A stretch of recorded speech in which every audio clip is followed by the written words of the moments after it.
minutes each for each candidate to give their speech, and then we're going to have another 20 minutes for Q&A, just like what we had here.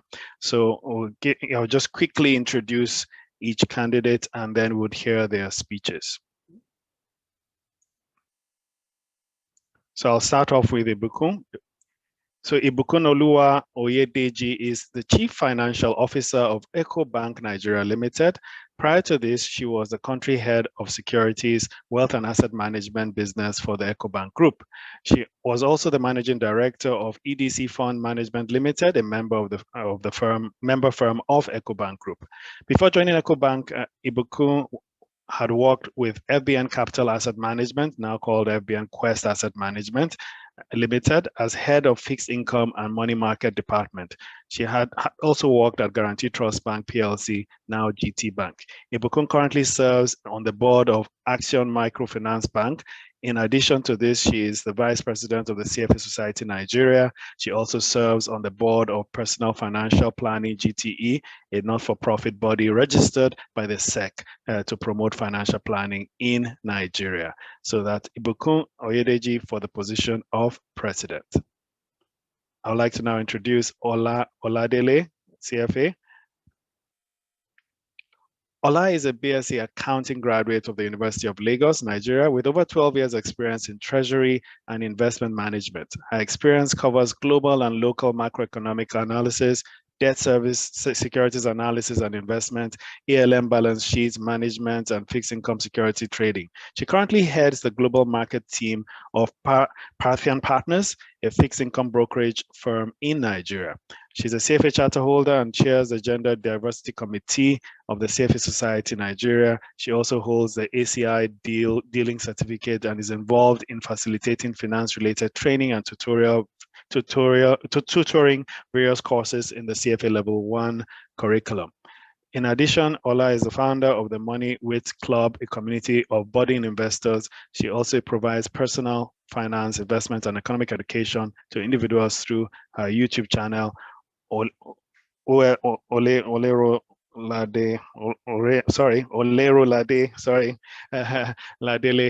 at Ladele, speaking engagements and one-on-one consultancy.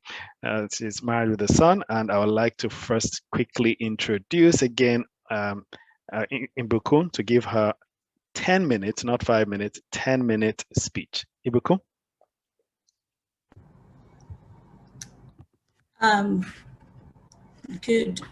Good morning, everyone. I don't know if you can hear me. I'm trying to get my computer. Can you hear me and can you see me? Yes, I can hear and I can see you. And okay. You were talking, David. Yes, I just want to get you on focus mode now, so we're fully ready for you. So you can go ahead, Ibukun. Okay. Thank you. Sorry, I've got my Ecobank background with my employer, so I'm allowed to use. I hope I'm allowed to use that. So quickly, this is. We'll charge you for the adverts, but that's fine. You know, we're trying to raise revenue here, so. But anyway. It's fine. Go ahead. Yeah. So this is my pitch. I've actually put my thoughts together so that within the 10 minutes, I'll stay within the confine of the 10 minutes and still deliver all the message. I have to say. So I will now read, if you permit me to. So the CFA Society Nigeria was instituted to localize the program and initiative of a CFA Institute and develop a network of investment professionals with shared values in Nigeria. And I have been part of the success story of the society, which has seen the growth in membership over the years, as I have volunteered in various capacities, from programming committee to assistant general secretary, and recently becoming the vice president of the society. At its infancy stage, CFA was seen as just a designation or certificate required to get a better job. We realized that for us to grow the membership and attract potential candidates, employers, and regulators, that it was important for CFA to be seen as an organization that could bring value to its members and financial industry at large. This led to the conceptualization of the investment conference that resulted in the increased visibility of the society. and also the creation of the Women in Investment Management initiative that led to the birth of the Diversity Committee. We also developed the huge successful outreach programs that ignited the interest in the investment profession amongst undergraduates. In addition, we pioneered the approval of 2 test centers in Nigeria, which is Lagos and Abuja, and the establishment of a society office with a 30-man library, amongst many other achievements that we did. If you ask me, what was the moment that brought CFA Society to limelight? I would say it was the first trip of Paul Smith to Nigeria, which included the visit to the Emir of Kano's palace, which David, you were part of the team that did, and for him to experience the real rich culture of our country, and also the full display of the Durbar. In his words, it was actually the most colorful cultural display he had seen. This was also crowned with him getting an audience with the then acting president of Nigeria, Professor Yemi Osinbajo. This was his first engagement ever with the president of any nation, of which he testified to. For many, the outcomes was what we saw, but I must confess that the hard work that went behind the scene could not be imagined. For instance, it took me several trips to Abuja, leveraging on professional relationship to make that feature happen. Or should we talk about the investment conference, or our ability to get Kalaharis to Nigeria? Involved leveraging on personal network, as I was convinced it was pivotal moment as I had first encountered her in 2009, and also before having the privilege to work with her at Morgan Stanley. And all these were intentional and deliberate choices that were made to increase the visibility of the society for member value. And why am I emphasizing this point, you will see? Because I believe leadership requires the passion, the willingness to spend both your personal and professional currency for the good of all. It requires a selfless service and willingness to work behind the scene. It requires that you, whilst being a leader, need to think of the benefits of all that are around you. Whilst we celebrate the successes of the past, our capacity for growth as a society remains undiminished. Our aspirations of our society, though self-evident, are not self-prosecuting. Our society still requires a leader that is able to identify great opportunities and deliver the same with maturity, strategic thinking, and vision. Institutions are only as successful as its people.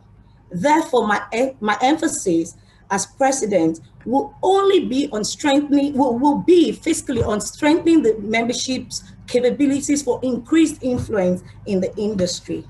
I will ensure a consolidation of the laudable achievements we've recorded so far by the society and further entrench professionalism, ethics, and knowledge in our members through our various programs.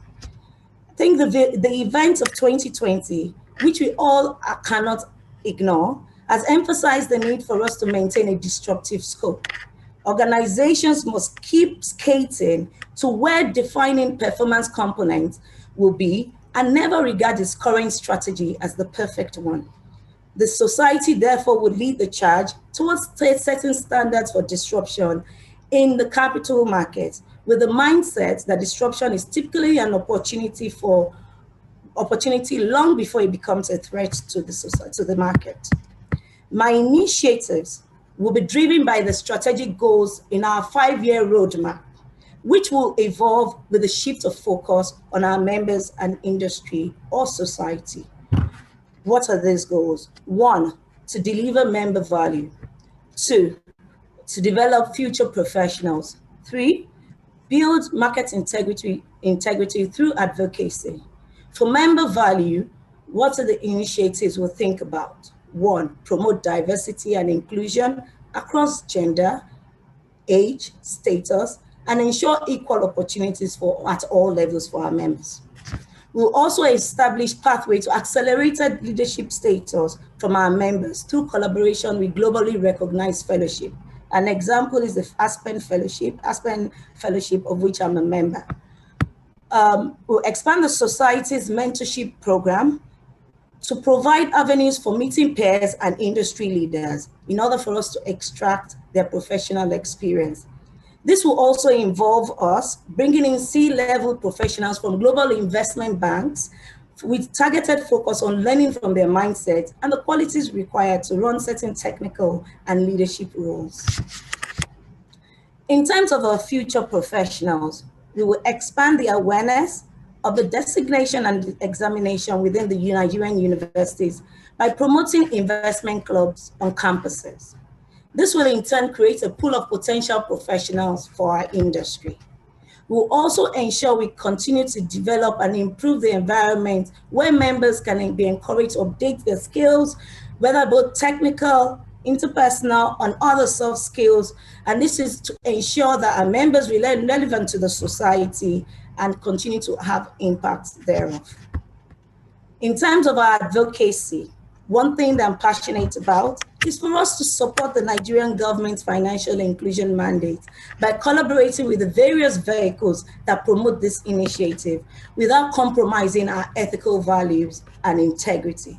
This will be our corporate social responsibility. We'll also engage our investment stakeholders to set and uphold standards for ethics and integrity in the Nigerian capital market through sensitization campaigns. And the third point in terms of advocacy we will run is to engage and introduce the certification of CFA Investment Foundation, as well as our code of ethics and standards of professional conduct into the banking industry curriculum through the Bankers Committee. Whilst we drive all these focal points, I will ensure that we continue to pursue corporate governance and operational excellence within the society. The bylaws will be adhered to, and our engagement with the members will always remain transparent, and will provide a conducive environment for members to connect, to dialogue, and contribute to the further enhancing and enrichment of our success story. I want to thank you all for the support you've accorded me so far in the years before.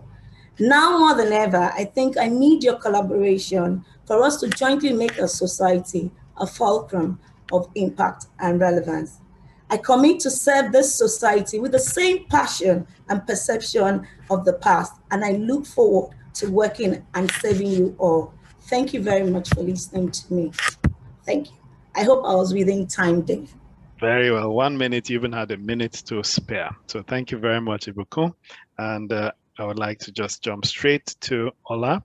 So Ola Oladele, and sorry for murdering your channel, because it's Ola Oladele, but spelled O-L-E-R. So thanks, Ola. If you could also give your 10-minute address.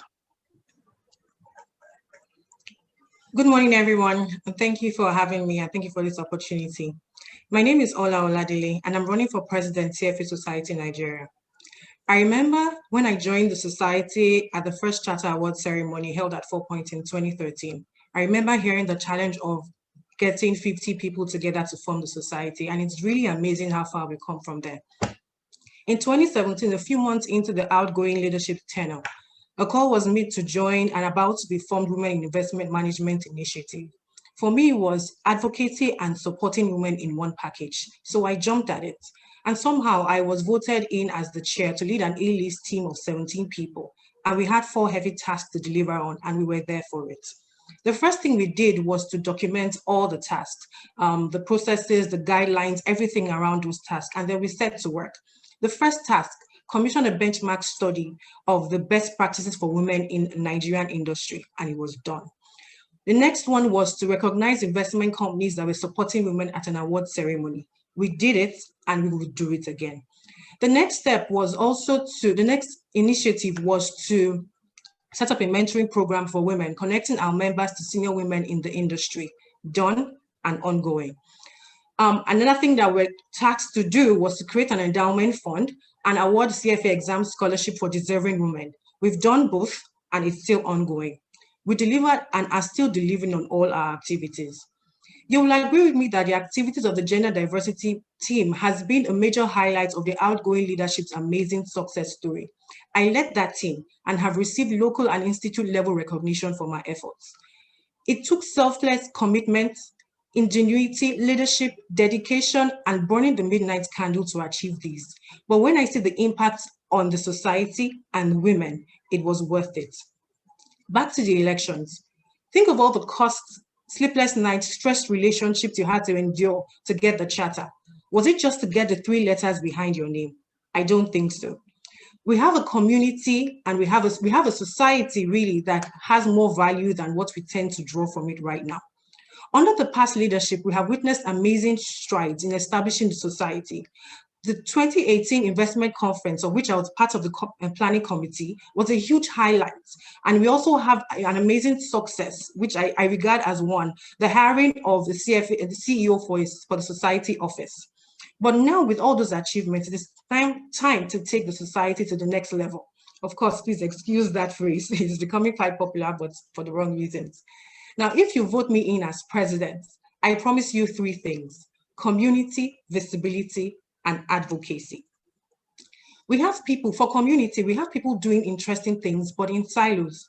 Let's move our society from being just a society to becoming a community, and there is a difference. What we have currently is that the committees are working, but the people do not know what's happening. So it's to bridge that gap. That is what I'm here for, to actually draw value from what we already have. We have committees and the society office for structure. We can set up tech-enabled clusters of common interest. Members in specific areas of finance can connect and draw value from each other. They can learn, receive feedback, support, information, investments, and even get a call or 2 made on their behalf. But if I don't know you and what you do, how can I help you or even help myself? Visibility. It is who they see they will call. We need to be top of mind with regulators, industry leaders, and the present and aspiring investment community. Under my watch, I will create internal and external platforms for expression. Internal for members to hone their skills, external for thought leadership.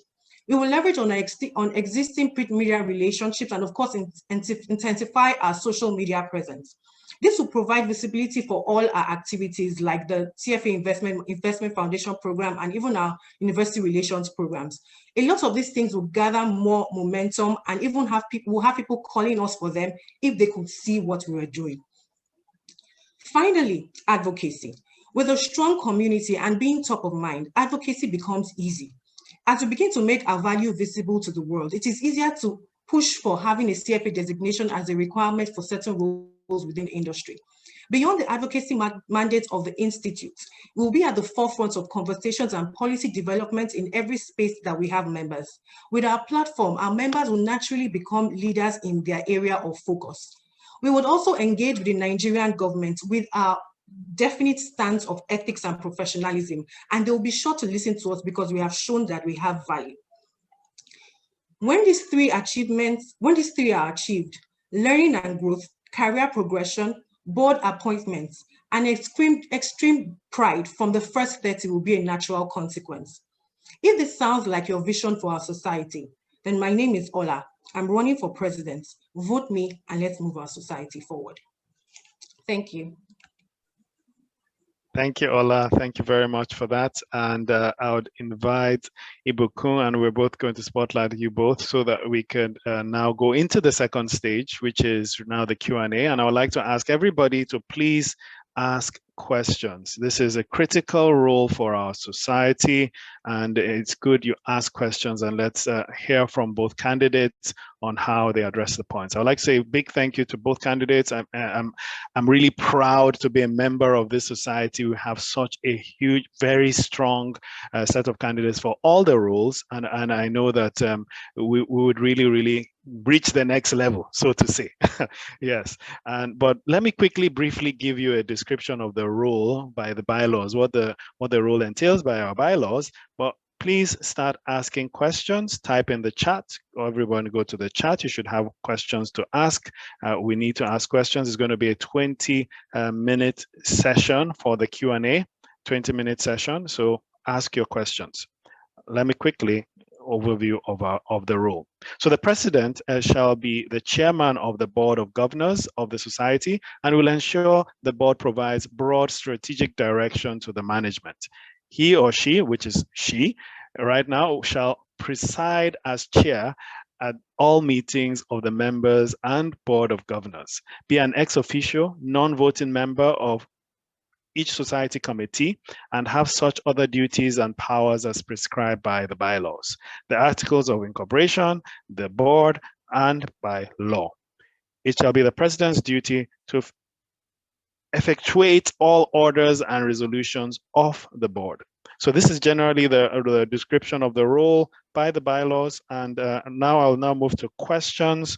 Please get them coming in the chat.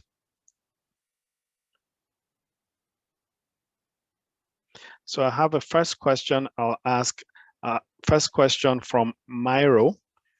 Myro is asking, what will you do differently in the area of advocacy? Now, starting this question, I'm going to give 1 minute each to each candidate to answer those questions. And so let me start with Ola. What will you do differently in the area of advocacy? The first thing that I will do with respect to advocacy is highlight the fact that what we have currently with advocacy is committees picking up a project and then running with it. So the committee is focused on a particular project. What I'll do is I'll change the focus. We have different people doing different things. For example, if we have fintech, there'll be a fintech community, right? And the fintech people will write down what they need, and we'll find the people in SEC and the regulators, and we will engage with them. We'll bring that together, which is why I'm talking about advocacy, which is why I said visibility and community will come and be a natural, and advocacy will be a natural fallout of that.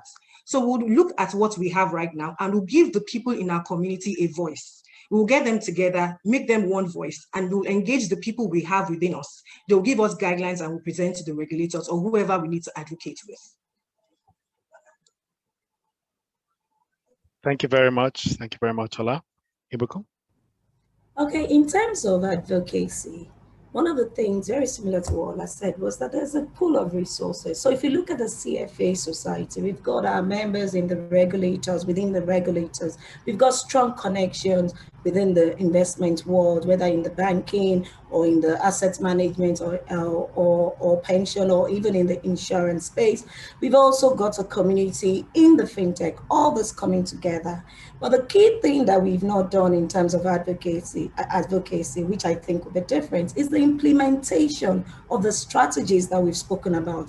If you remember what I said, I think one of the actionable points that give us member value is, for example, a quick win for me is actually engaging the bankers committee, which we've already started, and implementing our CFA on the platform, because it makes it easier. Once you're already in the banking industry and people understand our codes and ethics, we've entrenched our codes into the banking industry without them actually realizing that's what we've done. And if you notice, when you teach CFA members and they take ethics, they now begin to abide by it. With that action, we've actually been able to entrench our codes and ethics into the entire industry without actually us forcing it on them. It's something that they will take on naturally because we've taught them to become part of them. Thank you. Thank you. Thank you very much, Ibukun. Thanks for that. Next question is from Michael Oyebola. There has been a lot of conversation and promises on deepening financial literacy, yet on the society's website, there aren't articles, guides, papers, references, guidelines, talks about or guiding on financial literacy, such things that the public can be educated on. Members and non-members also members and non-members can use, and companies and or make reference to that's to those materials. What will the candidates do to improve on this? I'll start with Ibukun. In terms of financial inclusion, like we said earlier on, it's a strong government initiative. One of the things, we take the feedback, and I take that on behalf of the society, that we haven't put much on the website for people to see. But behind the scene, there's been a lot of education, financial literacy and financial education going on. One of the things I'll emphasize is one of our members has actually developed a tool that educates people on financial education, on the various investment products. We will amplify that And on the back of that, we'll also ensure that we create investment products. I know in my engagement, in my role with a lot of investment houses, they've actually said they'll provide micro opportunities in terms of pension, insurance, and asset management for this set of people. So bringing and harnessing all this together will create a platform that will be able to reach out to the masses in ensuring that they secure that opportunity. But in terms of making the website richer, we will ensure that we update that accordingly. Thank you. Thank you. Thank you very much. Thank you. And Ola? One of the things I'm currently involved in is financial literacy. I have a YouTube channel focused on that. And I know the power of the media. So for me, an easy win is to give a platform for our members who are interested in financial literacy, who don't necessarily have to be in any committee, to actually create a product. And because it's their passion, they would naturally have a timeline for deliverables in terms of what videos, what content are we giving out to people. This is an age of content, right? And we have a solid platform. We have the visibility. We have the platform to provide the visibility. What we need to do is to organize our people who are particular about financial literacy, and we do have a lot of them. And in that process, it's not just about papers, there's so much thought leadership. That's why I talked about visibility. For the younger ones who are just coming up, they have an in-house platform where they can hone their speaking skills and presentation and all that. But for those that are more matured, we give them the platform so they can speak. We can partner with news, print media, and get visibility out there. They'll be looking for our content. We are just there to organize and get our people to go out there. And what it does for everyone is visibility on an individual and then on a society scale. So visibility is it. Nice. Yeah. Thank you very much for that. We also have another question from Michael. So he's asking, that's Michael Oyebola. There seems to be more of a drive for new members, yet the knowledge, experience, etc. of existing members seems to be relegated. What will be done to improve this? I'll start with Ola. So one of my 3 points was community. And I said we'll move from being just a society to being a community. And what is community? Community is just about engagement.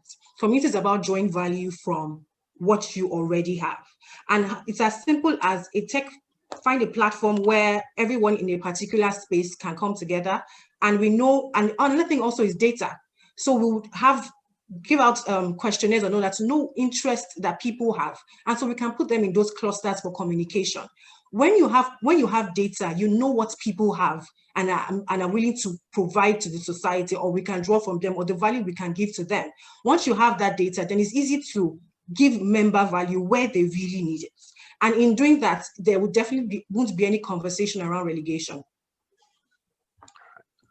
Thank you for that. Ibukun?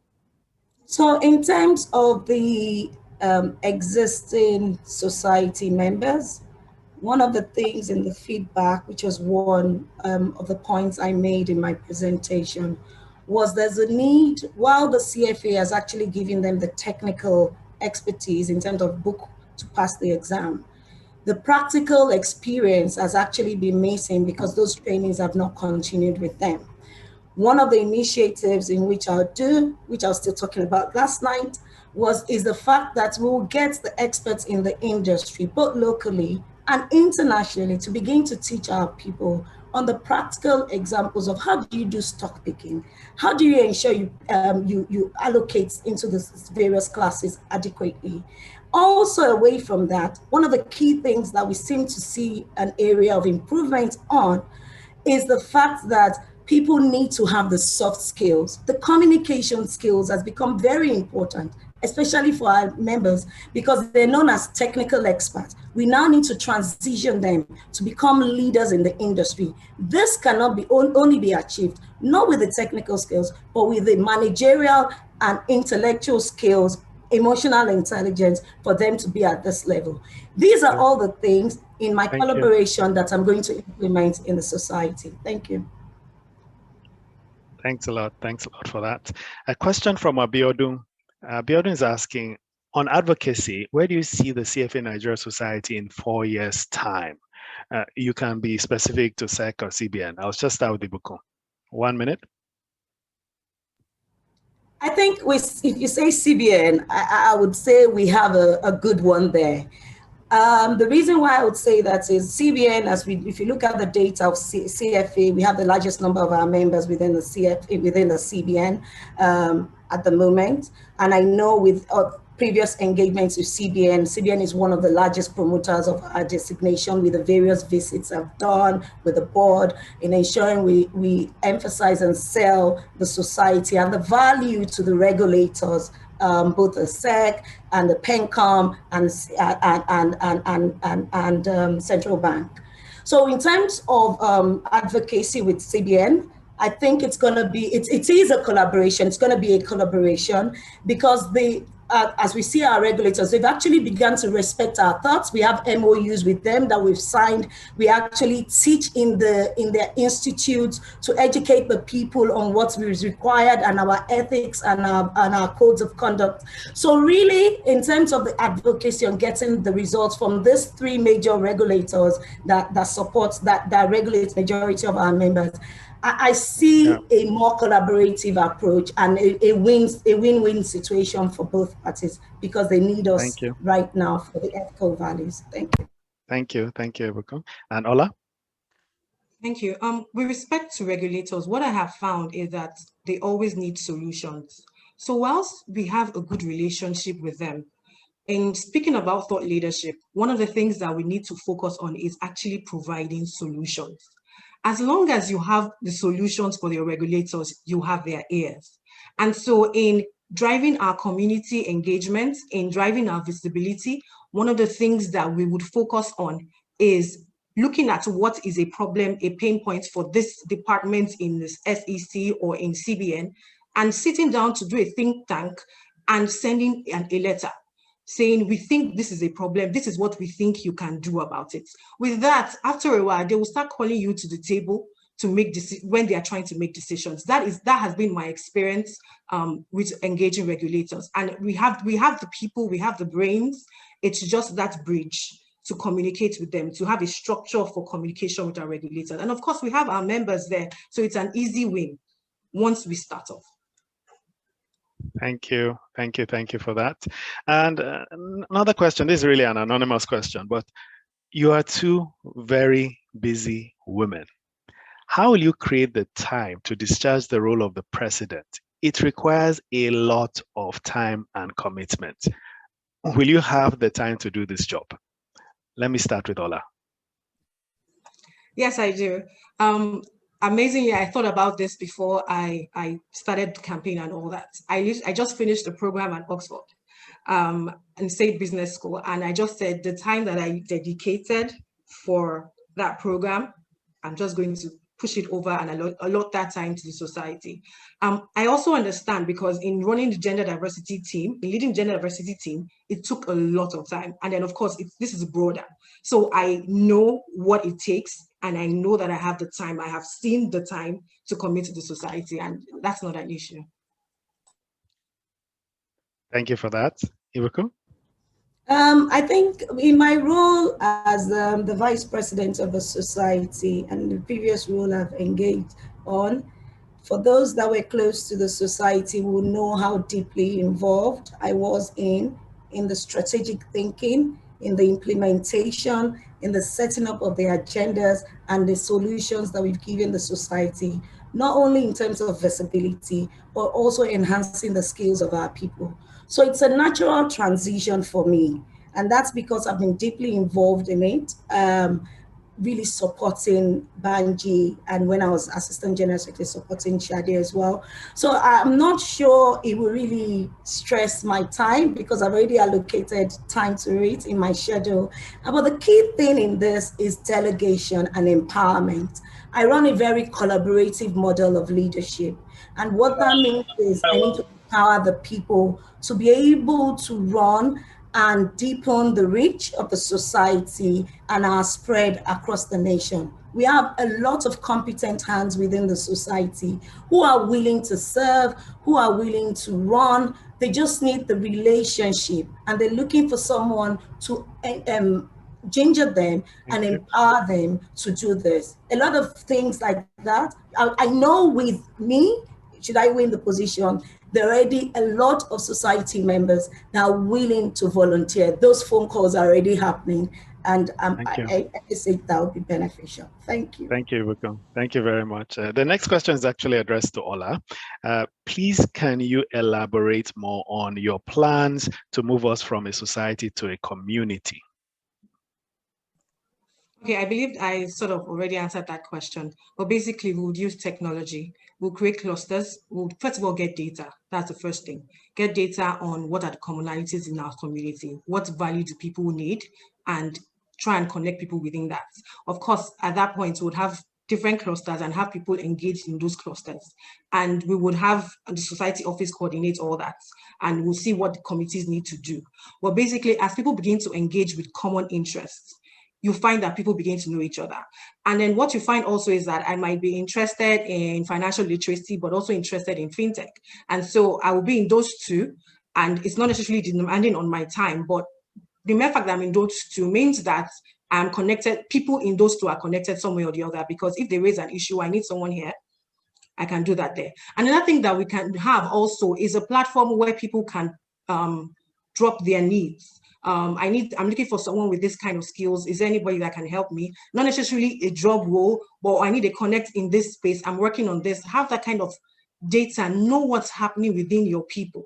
By the time you know what's happening within your people and you know what they do, you can connect them. Thank you. It's easy. Thank you very much. Thanks for that. I would like to do a quick time check. We just have only 5 minutes left. There's still quite a lot of questions here. So I would like us to keep the answers short. I know I've given you 1 minute. If it can be less, that would be great. So the next question is from Tosin Ojo, and it goes as thus: in terms of advocacy, there's a current bill sponsored by CIS to bring every investment professional under one umbrella. I would like to know if you have engaged with this draft bill and what's been done currently to push against passing of the bill. And if you are elected, what will you do differently to engage lawmakers to ensure this bill isn't passed? I'll start with Ibuku. That's an interesting question for me, because I'm very involved in the conversation of the society's stance in terms of the bill, and in the drafting and the reading and the presentation of the bill, and engaging CFA Institute in conversations on our stance on it. And interestingly, I'm actually a member of CIS as well. I haven't passed the exam because of my previous role as head of securities, wealth and asset management. So I'm engaging as well from a CIS perspective on ensuring that this is something that we can resolve amicably between ourselves. However, we do understand that this conversation has reached the executive of the legislative house. And so if elected, I will use my personal, for those that know me, they know I'm very, very committed if I take on a course, to use my personal relationship and network to engage the appropriate committee to have a hearing from CFA Society on what the benefits of having a neutral position in the market is for all professional bodies to play a part, rather than putting everybody under one umbrella. So it's something that I'm passionate about resolving, and we intend to continue to focus on it as we go on. Thank you. Thank you very much. Ola? So I know that the society has engaged a whole lot on this bill, right? But in going forward, what will I do differently? The first thing is to make people to communicate our visibility and to understand why we need to stand alone, why that is not the solution, and why that does not taking anyone further. That's on a broader scale, so that you have general following. On a one-on-one scale, we'll go to the regulators, we'll go to the house and engage with them. That is the plan. So of course we have people in our society that have the connections. We have people in our society that can make those calls, right? I will leverage on my own relationships that I have in growing within the investment industry. But basically, it's engagement, it's visibility, it's people understanding what you stand for and the value that you bring, and then also understanding how this would impact on that value and taint the progress of the financial industry. And once we paint that on a visible scale and on a one-on-one scale. I'm sure we'll be able to make some. Thanks for that, Ola. Thanks. And talking about using connections and stuff, I mean, this question is from Shade. A very great speech by both of you. We need to be sure of ability to implement. What are you doing? What are you going to do to ensure doors are open in the right quarters at the right level, like sponsorship, advocacy, etc.? What connections basically do you have? Let's start with Ola. So basically, I will tell you for a fact that you can't obviously come and start dropping names, but obviously I do have connections. I've been in the industry for 12 years and I've done quite well. In my engagements, in the kind of, in the profile of the clients that I deal with top level clients in the financial industry, from the pensions to the asset manager and to managers and the bankers. Then move over to the regulators. My current role required that we had to get a bill passed to support our current business, and we're able to pull that through. That is to show the level of engagement and the level of connections with respect to advocacy that I can bring to the table if voted in. Now, with respect to sponsorship, it also falls under that. The first thing about sponsorship is visibility. If you think about WinBiz, one of the reasons why people flip upon themselves to get adverts in WinBiz is because it's visible. Once we are able to position ourselves as visible in everything that we are doing, to get sponsorships becomes an easier conversation. And nothing around sponsorship is the fact that we have people in different places. Once we can show them value, right, it is easy for it becomes less of an advocacy thing. It becomes a natural consequence for you to be in their marketing budgets. That's the way I see it. But basically, we are sure that once I become the president, I have a full army of people ready to support. Thank you. Thank you very much. Ibuku? In terms of network, in my current role as Chief Financial Officer, and in my previous role as MD of an asset management, I think those two would give us a background into the fact that I've operated in the last 7 years actually, on 5 to 7 years, or in a C-suite position, which means in terms of interaction in the industry has been on the C-level, the decision makers that write the check. And so in terms of that network, we will rely and leverage on that relationship. And in terms of the regulator, for people, we all know that in terms of the decision makers in the regulators, obviously with my role as CFO, you would know that that's happening, but also away from that, even in the SEC and other institutions, that strongly exists as well. For me, fundraising comes from one angle: impact. What is the impact and what's the relevance of what we are doing to those institutions? Employers don't just write checks just because they like you. There has to be a relevance of the events and the activities or the actions you're taking to them. And there has to be an impact on either their staff, their brand, or their association, or aligned with their corporate social responsibility. So in terms of how we're going to get that done, we need to ensure that the programs and actions we take remain relevant to the businesses and the sponsors and the industry at large. Thank you. Thank you very much. Thanks, Ibuku. Thanks, Ibuku. I know for a time check, I know we are all very, very busy professionals. A lot of you have quite a bit of speeches to make. I know every minute counts for CFA members. You know, we earn by the minute, right? So I would like us to close at 12 at the latest, right? And there's a small 5-minute speech we have at the end.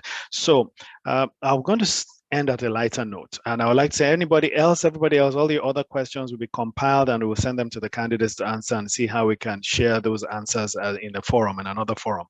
But I'll end with a question from Perfect Fabile. Is that on a similarly lighter note, I would like to know what the candidates will do to reduce increasing rate of migration of charter holders out of the country, knowing fully well the impact that this has on our society. So I'll ask Ibukun to jump on that first. That's an interesting one, and I like the fact that she said it's a lighter note.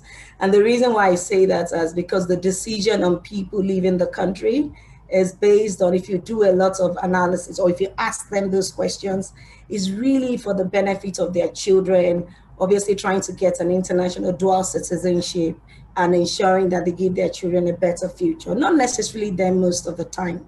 However, I do recognize that there's a need for us to increase the job opportunities that need to exist in our market.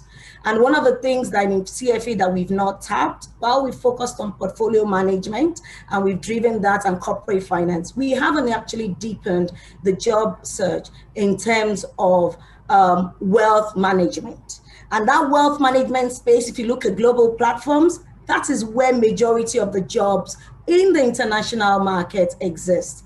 And that can only be driven if we start from the financial planning cadre and spill up as Nigerians we begin to create wealth creation, we begin to create wealth for Nigerians into wealth management. The other thing we also need to ensure that we do is make sure that people are well educated in that space. That I'm already doing with the personal financial planning platform by ensuring that the global exam that they take to write on that is actually coming to Nigeria. Fingers crossed, that should land this year, and we'll collaborate with CFA Society, which is already a conversation happening to make sure that the implementation is done. Thank you. Thank you. Thank you very much. Thanks for that. Very interesting question. Yeah, I totally agree with Ibukun that the decision to leave Nigeria is a very personal one, and to a very large extent, when those decisions come up, there's almost nothing you can do about it. However, in terms of creating or improving member value, I would say that better job opportunities is a very key thing. One of the initiatives that we did in the gender diversity team was checking companies that create a good environment for women, right, and recognizing them, right? Those kind of things help companies sit up and create a good environment so that people are not under pressure to leave and find a better life. But on the other hand, I would tell you that because the world has gone digital, the fact that we have members anywhere in the world gives us an access or a possibility of collaboration there that we might not have if we're all here.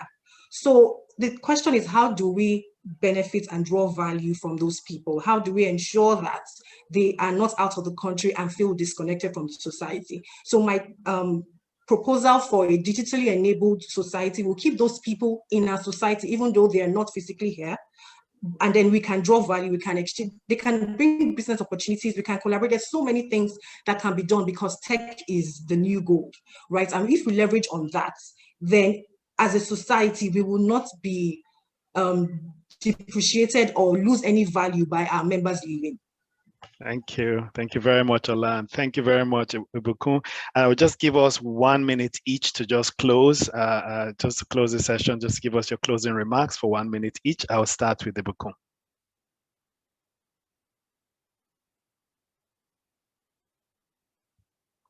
Hello, can you hear me? I hope I'm still connected. Yeah. Okay, sorry, okay. I was on mute. Okay. Having served, I think now having served until two extremely extraordinary, as in leaders, we all know, we acknowledge Shade's full effort into the society in creating it, and Banji's level of engagement to ensure that we see the trajectory growth of the society. I believe that after being studiously watching them and engaging with them, it's a great opportunity for me to step up into that role, because I come with institutional memory of the decisions, not just how to do things or why, but why those decisions are being made for us to see our society going forward. Leveraging on that, I recognize there's a need for us to be an enhancement and a disruption based on the environment we live in now. I believe I have the passion, the knowledge, the network, the know-how to be able to drive the society to the level we want it to be, both on the industry level, on the global level, but very importantly, with the inclusion of all the various layers of our members, especially the current members, junior levels, so that we ensure that we grow the future of the society and the leadership that we envisage to see the society take its place in 20, 30 years' time. Thank you. Thank you. Thank you very much, Ibukun. And Ola, closing remarks? Thank you. Thank you. So one of the things that I'm very clear about, and I strongly believe, is that even though we're a local society, we are actually very global. Global in our learnings, our knowledge, global in our connections, in our networks. And for me, my main aim is to bring out that global status. I find also that, and one of the things I want to do in that is to ensure that our members are proud to shout our name. We are top of mind. Everybody knows that CFA Society is doing something and doing something big. Everyone calls us when they need to get things done at the table. That is what I'm talking about. I have the networks, I have the experience in leadership, in terms of engagement, in advocacy with regulators, with stakeholders, with financial institutions. I have the skill, I have the people, I have the commitments of people. I have everything it takes. And I have, of course, the support of the past board and the board of trustees to make all this happen. Trust me, if you make me or if you vote me as your president, you will be glad. We are moving forward with Ola. Thank you. Thank you very much, and thanks a lot to both candidates. I think it's been a very excellent experience. I mean, the CFA Society Nigeria has grown, and I'm just really looking forward to the elections. Now, everybody, obviously, we must vote. It's going to be electronic. It's just going to take a few seconds to vote, so nobody has an excuse not to. So what I would like to do is just quickly get to, let's hear from Yemi. So Yemi is our Executive Director, Chief Operating Officer, and I would like him to just give us a brief about the elections, when it is, how it's going to happen, and everything, just so everybody knows and gets prepared for it. Yemi, are you here? Yes, I'm here. Can you hear me? Okay. Yes, I'm just going to add you there. Let me also add my, hello, we can hear you. You can go ahead. Hello, everyone. Good afternoon. And it's been a great session that we've had since yesterday. So, quick one, the elections are going to take place on the 12th of March. That's going to be a Friday. It's going to be the culmination of all the processes that started late last month. So what are the objectives of the election? Is to ensure that the choices of our members are reflected accurately in the board that is going to be elected for us as a society. We want to ensure simplicity with this election, such that you only have to take like a minute. We want to deliver a delightful voter experience. We also want to ensure that the election is going to be secure and have integrity. This will reflect the values that we hold dear as a society, which revolves around ethics and professionalism. Okay? So, and the format, like David said, is going to be electronic. You don't have to go outside to put your ballot into a particular box. It's going to be electronic, and the particular platform that we are going to be using will be communicated in the following days, such that, and all votes shall be automatically vetted, counted, and collated, so as to make the votes of all members count. Okay, so around eligibility, who are the people that are going to be eligible to cast votes? Okay, they are regular members in good standing. And by good standing, I mean that you are up to date with your annual dues and you don't have any infraction regarding your professional conduct whatsoever. So I would like to use this opportunity to appeal to members that are not yet in good standing to quickly update their membership so that they will be eligible to also partake in the election. And the election date is Friday, March 12, 2021. We're going to open a 24-hour window. So elections, ballots will open from 12 a.m. Friday and close at 11:59 p.m. same Friday. So we have a 24-hour window to afford all members in whatever time zone you are in to be able to vote on that day. And results are going to be announced by the Electoral Committee 24 hours after the election. So if you, as a member, need any clarification or assistance regarding